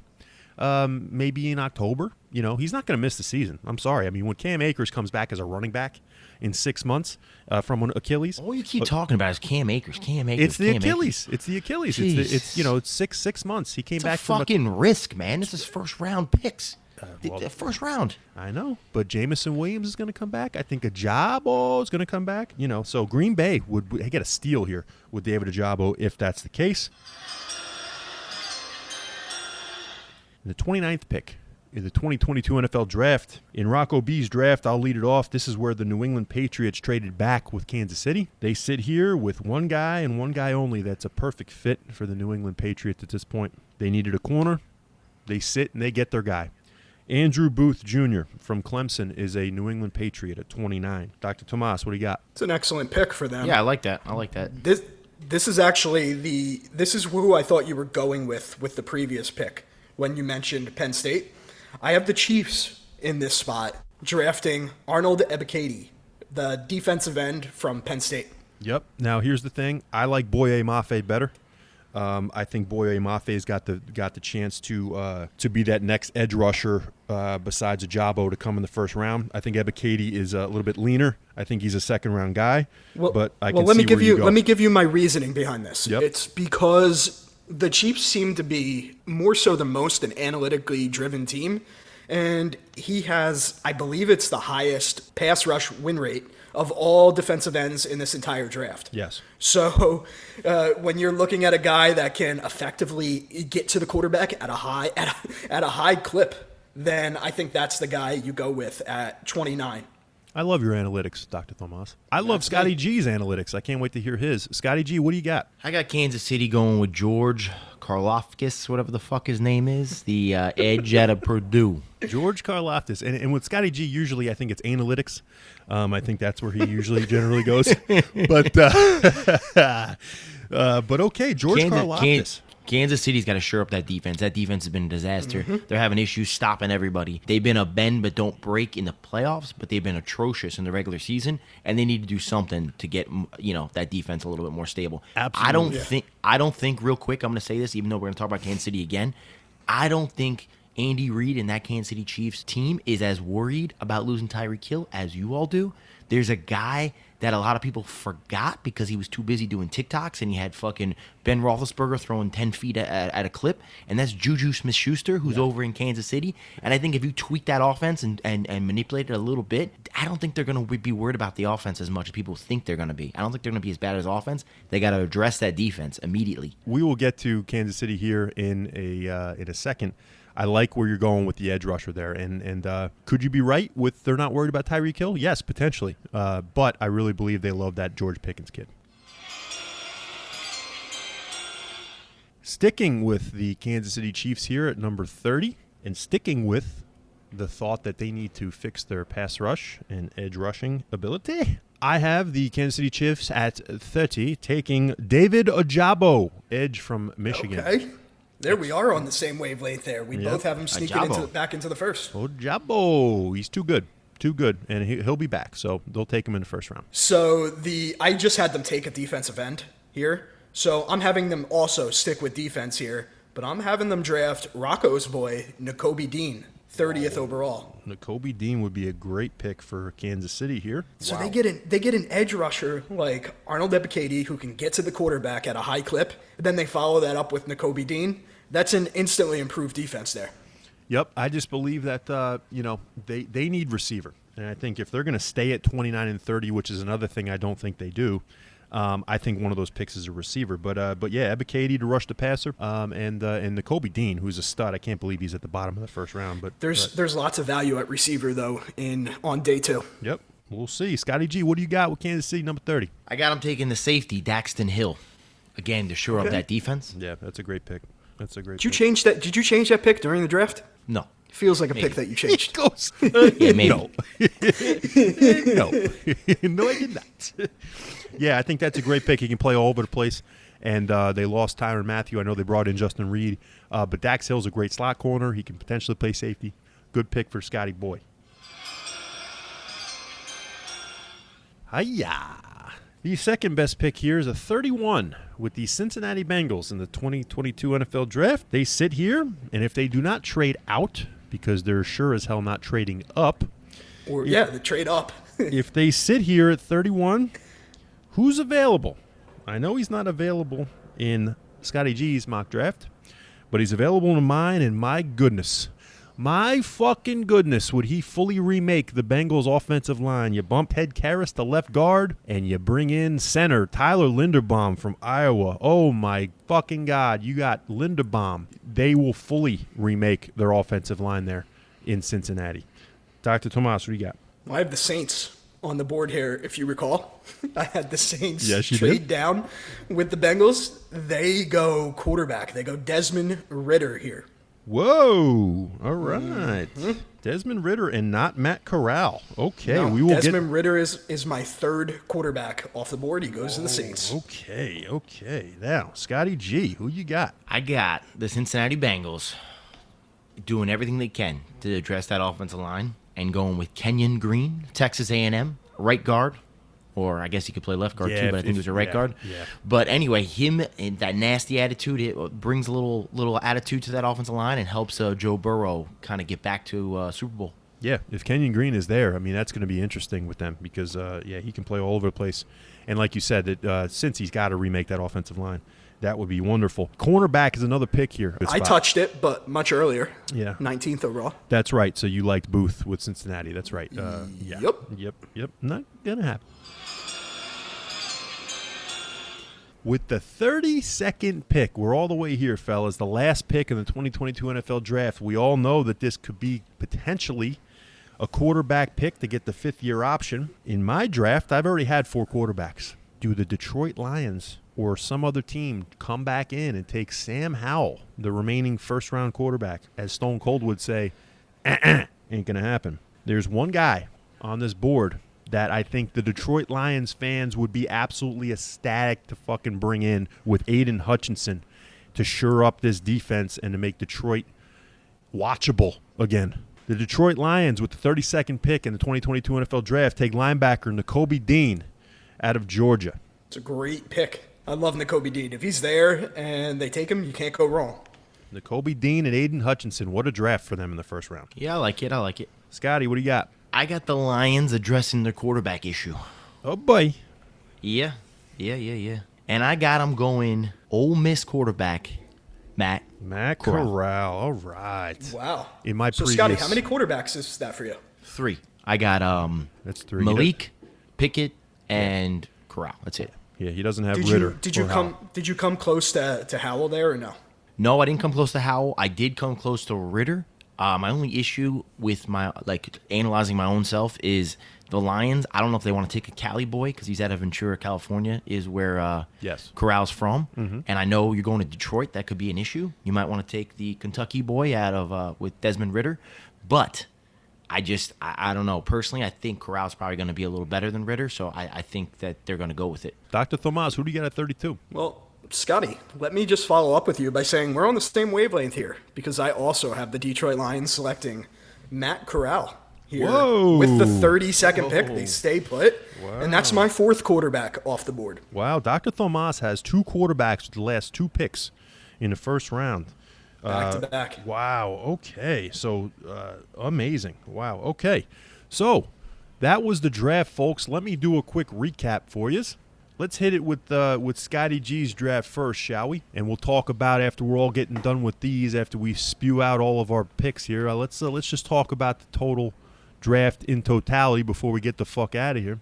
Scotty G has got Trayvon Walker going to the Jaguars, number 1. Aiden Hutchinson, number 2, to the Detroit Lions. You got Ike Ekwonu going to the Houston Texans, number 3. He's got his New York Jets at number 4, taking Kayvon Thibodeau, as we call him. Kayvon Thibodeau at 4. Number 5, the New York Giants selecting Evan Neal. Number 6, the Carolina Panthers selecting Charles Cross. At number 7, he's got Sauce Gardner going to the New York Giants. Number 8, he's got Kenny Pickett going to the New Orleans Saints with that trade with Atlanta. At number 9, he's got the Seattle Seahawks taking Devin Lloyd. At number 10, Scotty G's got Garrett Wilson going to the New York Jets, making a Wilson-to-Wilson connection. Number 11, at the Washington Commanders, he's got taking Kyle Hamilton, number 11. Number 12, he's got Malik Willis traded to Pittsburgh at 12. Minnesota trades to Pittsburgh, so Pittsburgh can take Malik Willis. Number 13, Scotty's got the Houston Texans taking Jordan Davis. Number 14, Scotty's got Trent McDuffie going to the Baltimore Ravens. 15, he's got Jamison Williams going to the Philadelphia Eagles. 16, Derek Stingley Jr. going to the Atlanta Falcons at 16. 17, Scotty's got Drake London going to the Chargers. 18, Scotty's got Andrew Booth going to the Philadelphia Eagles. Scotty's got at 19, Chris Olave going to New Orleans here, wide receiver. Number 20, Scotty Boy's got Tyler Linderbaum coming off the board of the Minnesota Vikings at 20. Number 21, Nakobe Dean to the New England Patriots. Number 22, he's got Treylon Burks to the Green Bay Packers. Number 23, Jermaine Johnson to the Arizona Cardinals. Scotty's got the Dallas Cowboys taking Zion Johnson at 24. He's got Kyer Elam at 25 going to the Buffalo Bills. At 26, he's got the Tennessee Titans taking George Pickens. At 27, he's got the Tampa Bay Buccaneers taking Bernhard Raymond. At 28, the Green Bay Packers take Trey McBride. At 29, the Chiefs take George Karlaftis. At 30, the Chiefs take Daxton Hill. At 31, the Bengals take Kenyon Green. And at 32, the Lions take quarterback Matt Corral. Do you like that draft so far, Scotty G? Yeah, I'm okay with it. I mean, I don't fucking know. The whole thing's a crapshoot. But are you comfortable with it? Give me like your fucking 1 to 10 comfortability with that. Like a 3. A 3, okay, all right. All right. Now, Dr. Thomas. Here we go. Here's Dr. Thomas's. He's got Trayvon Walker, number 1 to Jacksonville. Aiden Hutchinson, number 2 to Detroit. Derek Stingley Jr., number 3 to Houston. He's got Jermaine Johnson, number 4 to the Jets. He's got Sauce Gardner to the Giants, number 5. He's got Kenny Pickett to the Carolina Panthers, number 6. He's got Charles Cross, number 7 to the New York Giants. He's got Garrett Wilson, number 8 to the Atlanta Falcons. He's got Seattle taking Ike Ekwonu at number 9. And then he's got Jamison Williams being taken by the New York Jets at number 10. Chris Olave goes number 11 to Washington and the Commanders. Number 12, Minnesota taking Trent McDuffie. 13, he has his Eagles trading up to go get Jordan Davis. At 14, Baltimore takes Kayvon Thibodeau, sitting there at 14. Number 15, Dr. Thomas has Kyle Hamilton going to Houston there at 15. 16, Dr. Thomas has Treylon Burks going to the New Orleans Saints. Number 17, Dr. Thomas has Evan Neal dropping all the way down to the Los Angeles Chargers. Number 18, the Pittsburgh Steelers in his mock draft get Malik Willis at number 18. Number 19, he says the Bengals trade up to 19 with the Saints to get Andrew Booth Jr. Number 20, he's got his Philadelphia Eagles taking Daxton Hill. Number 21, New England takes Devin Lloyd. Number 22, Jahan Dotson goes to the Green Bay Packers. Number 23, George Karlaftis goes to the Arizona Cardinals. Number 24, the Dallas Cowboys select Tyler Linderbaum. Number 25, he has Drake London dropping all the way to 25 to the Buffalo Bills. Number 26, Tennessee Titans select Trevor Penning. Number 27, he's got Lewis Seen, the safety from Georgia, going to Tampa Bay. Number 28, David Ojabo comes off the board to Green Bay. 29, you got Arnold Ebiketie from the Penn State Nittany Lions going to the Chiefs at 29. And at the Chiefs number 30, he has Nakobe Dean. He has the Saints now at the 31 spot taking quarterback Desmond Ridder. And number 32, quarterback Matt Corral going to the Detroit Lions. Dr. Tomas, what do you think about that? Where's your level of confidence? Well, I think I'm a 10 out of 10 that I'm either going to go 0 for 32 or 32 for 32 or something in between that. I'll tell you what, Dr. Thomas has a future in Washington, D.C., ladies and gentlemen. Unbelievable. Doesn't stand for nothing. Unbelievable. Now, 10 for 10, huh? Let's go for Rocco Beast here to finish it off. I got Trayvon Walker going number 1, and we stay chalk with Aiden Hutchinson, number 2 to Detroit. Now this is where shit Shock. gets crazy. I have Evan Neal going to Houston, number 3. I have Ike Ekwonu going to the Jets, number 4. Charles Cross going number 5 to the Giants. Carolina takes Kenny Pickett and his small dick at number 6. Malik Willis goes to the Pittsburgh Steelers at number 7 with the trade of the century for the Steelers. Jermaine Johnson goes number 8 to the Falcons. Jamison Williams gets a huge trade to go up to the Philadelphia Eagles at number 9. The Jets get Debo Samuel and give the San Fran number 10, and they take Sauce. Sauce goes to the Bay Area. Drake London, don't call me Drake London, goes to the Washington Commanders at 11. Derek Stingley goes to the Minnesota Vikings at 12. Kayvon Thibodeau slips all the way down to 13 to the Houston Texans. Baltimore Ravens get the quintessential Jordan Davis. Seattle at 15 now takes Trevor Penning. The Saints take Garrett Wilson at 16. The Chargers take Chris Olave at 17. The Eagles get lucky with Kyle Hamilton at 18. The Saints get Matt Corral, quarterback, at 19. The Giants shore up their offensive line with Zion Johnson at number 20. George Pickens goes to the Chiefs after the Chiefs trade with the New England Patriots to move up from 29 to 21. Traylon Burks goes to the Green Bay Packers at 22. Kenyon Green protects Kyler Murray, 23 at Cardinals. 24, my Dallas Cowboys take Devin Lloyd, linebacker. 25, Buffalo takes Trent McDuffie, where he slips down to 25. 26, the Titans take quarterback Desmond Ridder with that Cincinnati connection with Vrabel. 27, the Tampa Bay Buccaneers take Devontae Wyatt, which is very Warren Sapp-esque. 28, the Green Bay Packers take Jaquan Brisker, safety out of Penn State. 29, now the Patriots will take Andrew Booth, the corner out of Clemson. Number 30, Kansas City takes David Ojabo, pass rusher, Michigan. The Cincinnati Bengals at 31 shore up their offensive line, Tyler Linderbaum. And the Detroit Lions get stud Nakobe Dean at the end of the first round, giving us 4 quarterbacks. I'm at about a 6.5 here with mine. There's a couple guys like McDuffie and potentially Andrew Booth and maybe even Linderbaum that are maybe a little bit too far down for my liking. But we're gonna get shocked, fellas. This is gonna be a crazy ass draft. There's going to be like 5 to 6 guys we're not even talking about that are probably going to be in the first round.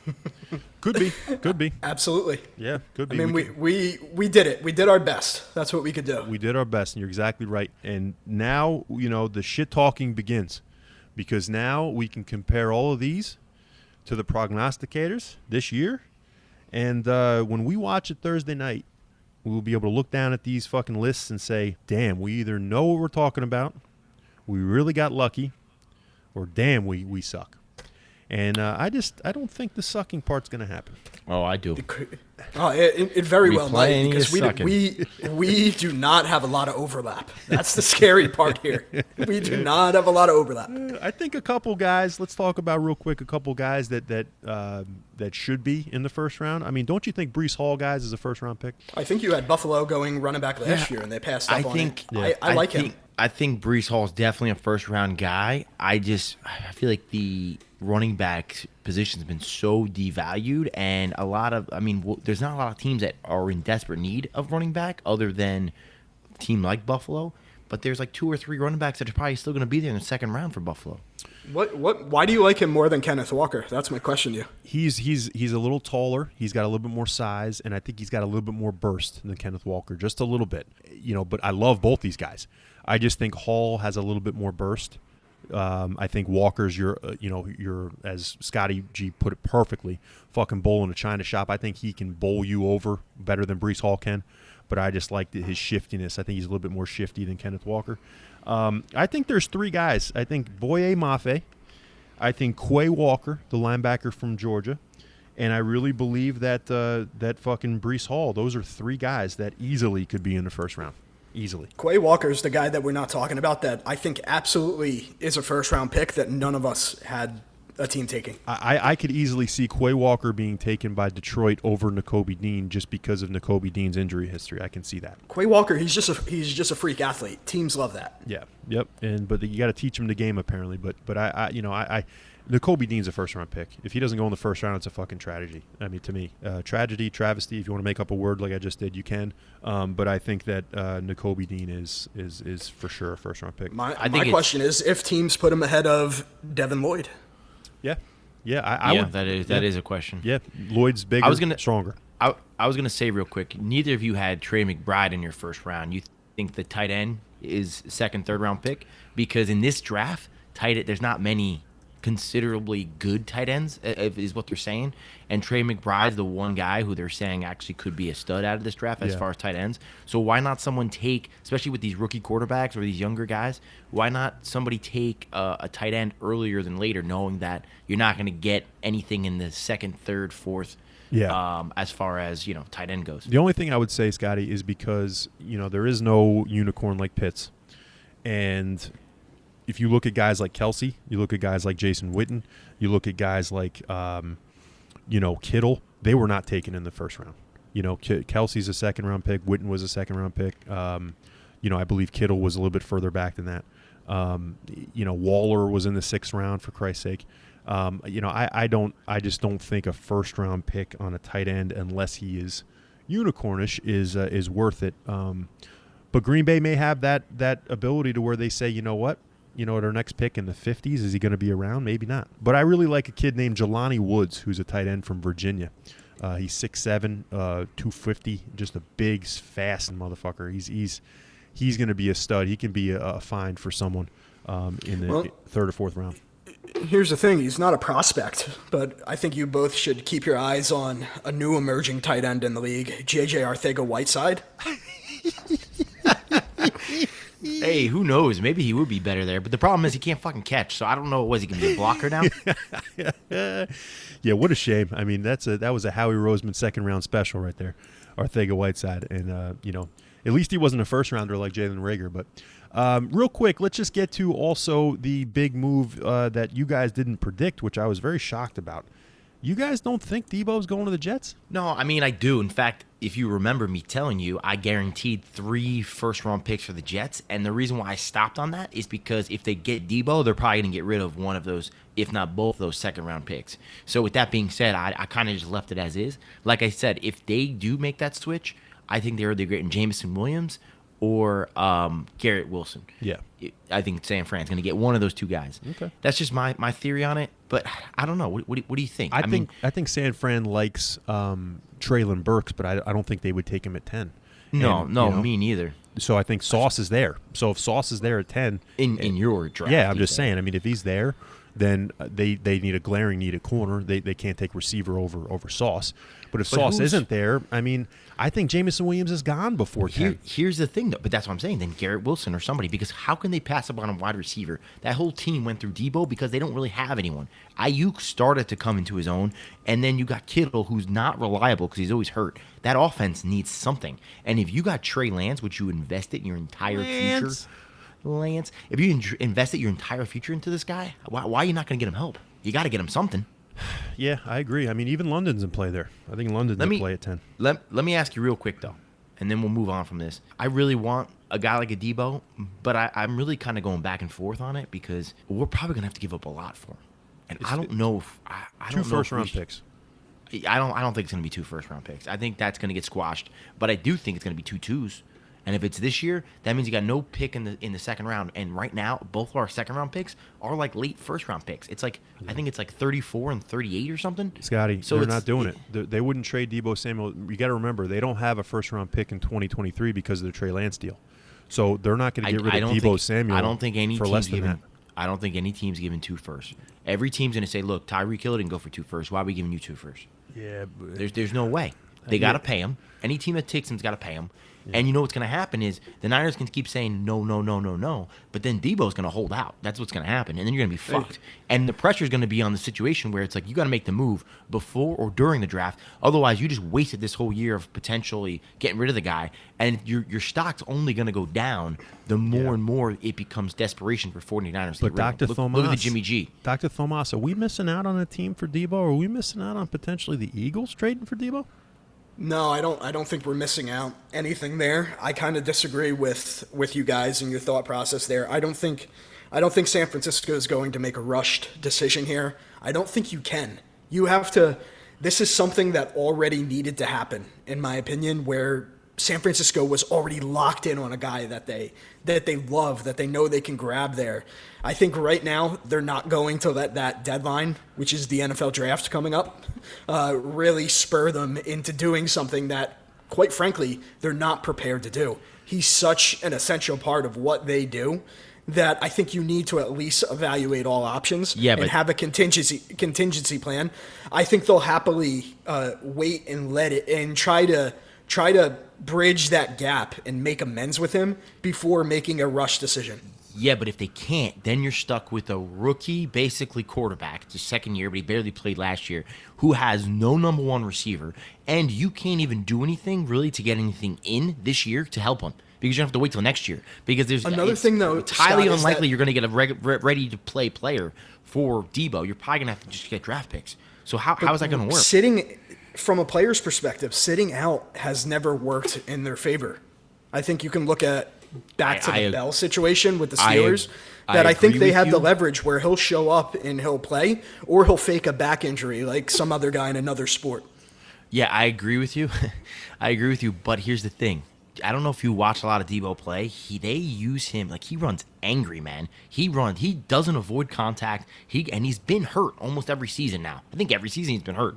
His agent is telling him right now, if you go out on that field and you tear your ACL or your Achilles, the money's gone. Guys, don't go out there. Fellas, he's getting traded, okay?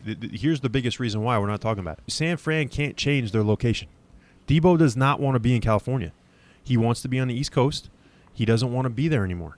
It has nothing to do with usage. It has nothing to do with hits and injuries and blah, blah, blah. Yeah, he wants to get paid. Everybody wants to get paid. A.J. Brown, fucking DK, fucking McLaurin. Everybody wants to get paid. He's not going to get paid on a team that where he doesn't want to be as far as location goes. Okay, so that's why he's not staying on the West Coast. Okay, and on top of it, I might be with you. He might get traded. I'm just saying it's not going to happen ahead of the NFL draft. He's already told them via social media, fuck you guys, I'm going somewhere else. He's already said, I'm not staying here. Do you think the 49ers are giving me money to come back? Hell no. Like, he's not doing it. Like, San Fran can give Rocco, him 25 if you're so right now. confident, you have some prime real estate for a tattoo. So if you know where I'm going with this, hey, he will not be a San Francisco 49er. I'm not going to disagree with you completely tattoo-wise and say that they're going to hold on to him and try to make it work because they're so ballsy that they think that they can. He will not be a Niner start of the season 2022. He just won't. Do we think there's any other receivers as far as DK, Michael Thomas? They're all staying. Even Calvin Ridley? Yeah. A.J. Brown? Yeah, they're all staying. What about or A.J. Brown? What about a Calvin Ridley move? You don't think that's impossible? You don't want him. Nobody wants him right now. Nobody's touching him. I get it, but I'm just saying, do you think Atlanta could dump him for even like a second round or third round pick? They're gonna have to cut him. I think they're gonna have to cut him. I don't think they're gonna cut him. There ain't no way. He didn't do anything besides bet on the game, which I guarantee 90% of the fucking players are doing. No, people. You forget he sat out because of personal reasons before that. Yeah, but what I'm trying to explain to you is, let's be real. What if the personal reasons, quote unquote, my air quotes here that you're missing out on, what if the reason he sat out was the personal reason was he knew this was coming down the pipe? What if it was like a team thing, like where they're like, look, they're doing this investigation on you. This is the situation. Maybe. Just fucking stay out of the fucking spotlight right now. I like that. What if it was a mutual? I believe he was. Wasn't he accused of doing it while he was sitting out though? Yes, I think so. Yes, I'm just saying. Who knows? I mean, maybe he didn't want to get hurt. I mean, I get it. I mean, that's a juicy take. But I just think that he's a head case. Nobody's going to want to trade for him, knowing that they know Atlanta has to get rid of him. All these fucking divas are going to get paid. Everyone's getting paid. The only guy that I can see, Christian Kirk's fault. It's let me ask you guys: how many wide receivers did you have going first round? Because Vegas has the over/under set at 6.5 right now. Is that hitting the over? I have 6. I believe I have 6 as well. I got 6 too. Yeah. So that's something that we're all hitting the under there when Vegas is saying 6.5. So they seem to think that teams are going to go with wide receivers because that free agency wide receiver market. Yeah. They want that extra year. Yeah, absolutely. Honestly. So who are we talking? Are we talking a guy like Christian Watson there? Like, who are we missing? Well, I don't have Jahan Dotson. I don't either. We all don't have Christian Watson. You can Pickens. We have Pickens. You don't. It's going to be really just your flavor. There's some teams that love guys like Tyquan Thornton, who ran a fucking 4.2 or whatever at the combine. Sky Moore in the second round. Sky Moore's up there. Sky Moore's good too. So you can definitely sneak in 7. I believe. I really do. Vegas seems pretty confident in that 6.5 number, which is wild to me. 6 is pretty safe though. I would probably go the under on that bet. Yeah. Yeah, I probably would take 6 as well. But the thing is these guys now are realizing that, and it doesn't have to just do with fucking wide receivers. It's quarterbacks too. It's people that don't want to be there anymore. They know that this social media thing is a way to do it. And this whole scrubby-dubby thing is really getting annoying. But it's interesting because it's the squeaky wheel thing, right? So yeah, exactly. And that's what it is. And I really, attention to it. I really believe that most of these guys will just get paid earlier than they should be. I don't think they're going to be shipped off. But I really believe in the situation of Debo Samuel, it has nothing to do with money or usage. I really believe it has to do with where he wants to be. And I don't think he wants to be in California anymore. So I think they got to ship him off, and they got to do it before the draft so they get fucking capital for him. So trading him fucking in July doesn't make any fucking sense. I do think, real quick though, that even though I think the Jets are the most likely, and I would, if he goes anywhere, I would say 95% is going to the Jets. I do think there is going to be a team though, if he doesn't go to the Jets. I don't think it's going to be like as easy as like the Eagles or something like that, or the Packers, like everyone thinks. I think it's going to be a team nobody saw coming. I think it's either going to be the Jets or a dark horse team like a Vikings or somebody that nobody's even, or Falcons, somebody that no team's talking about, and it's going to be very interesting. Maybe people are talking about the Panthers. Dude, the Panthers are in North Carolina. The guy's from South Carolina. It makes no sense. I mean, it's not like it's, people think it's like, oh, it's a sure thing. They don't have the ammo to trade for fucking Debo Samuel. They can't pay him, and they don't have the draft picks. Do you want to know what the nice part about all of this is? We don't have to wait much longer to find out you're damn right. any of this. You're damn right. It's all coming up. It's all going to play out. And at the same time, guess who's going to be here to break it all down? Who's going to be here? Dr. TOMAS. The Dr. TOMAS will be back with Rocco B and Scotty G, and maybe we'll get Big Balls MP on the phone. We will break all this shit down when it's all over with. Everyone's talking about Debo Samuel and talking about these trades and all that.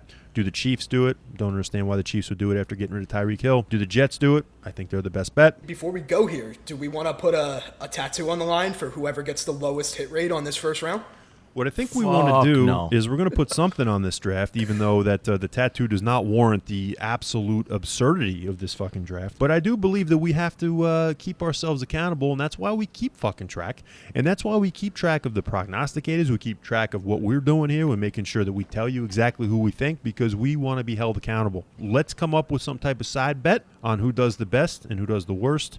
We will definitely come up with that. But folks, this was it, baby. This is the mock draft released to you right before the draft, so you can digest it, take it in, and then print out our mock draft so you can compare it to what you see on the TV screen on fucking Thursday night, because it's going to be exciting. It's going to be interesting, and it's a fucking crapshoot, as we all know. So, fellas, thank you for joining us today. This is huge. And Thursday night, man, one more night. We are one more night away from the 2022 NFL Draft. But for me, Rocco B, this was Scotty G and Dr. TOMAS, and we're saying see you later and sayonara. Adios. Peace.